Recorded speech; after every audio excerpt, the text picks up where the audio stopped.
Good morning, everybody. It's Dr. Brace here. Happy Facial Plastics Friday. We took a little break last week as I was traveling in Halifax with Rev and S doing some injectable training, but we're back on today. And if you look back, we were talking about facelifts, and I wanted to continue talking about some complications of facelifts, but of surgeries of all type. And the thing I want to talk about today was hematomas. So a hematoma is just the medical word for bleeding that occurs under the skin after surgery. And this could be any surgery where you've made an incision, you've lifted up the skin and created basically a pocket. The blood vessels are cauterized or clipped, and everything's dry at the end of the surgery, but when the patient goes home or in recovery room, something happens, usually a spike in the blood pressure from coughing or from vomiting, and the bleeding starts again, and the blood is trapped under the skin. So essentially, it's like a water balloon where the blood vessel is bleeding and the skin is not letting the blood out, and so the neck expands or the face expands if it's in the head, neck, or whatever part of the body starts to expand, and it's under pressure. And these can be dangerous because they can put pressure on the airway. So in facelift surgery, there is a risk of hematoma, and it's a small risk. It's in the 1 to 2% rate, but it is something that we do see occasionally.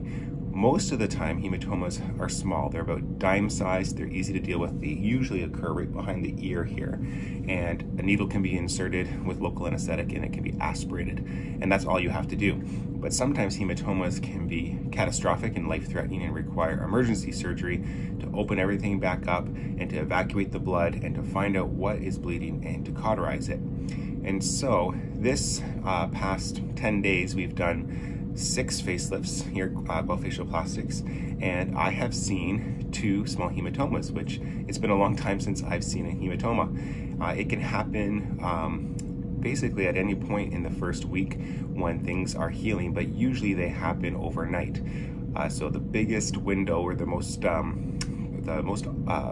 frequent time for them to occur would be in the first 24 hours. And then after that, the first 72 hours. And after that, it's very rare. But I do warn all my patients to monitor for a hematoma in the first 10 days and to take it easy, to have their feet up, to do no heavy lifting, nothing strenuous in those first 10 days so that they can avoid a rise in blood pressure that could lead to a hematoma.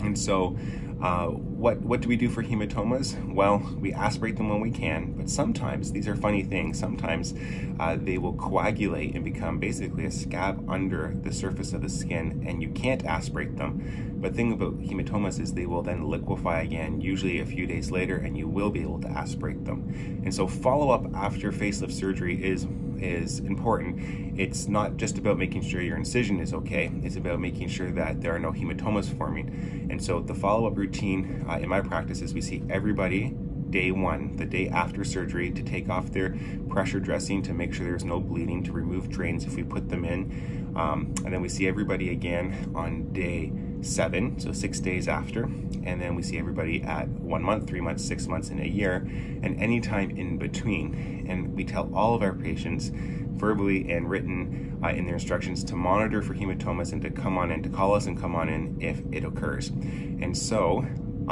that's what a hematoma is. Send us your questions. I'm going to continue with facelifts and facelift complications next week, but hematomas are probably the most common complication after a facelift, although they're not common, and they're nothing to be really concerned about unless it's a brisk, rapidly filling hematoma in the neck where it can become an emergency, and that's something that you should never ignore. Everybody have a great weekend, and happy Facial Plastics Friday.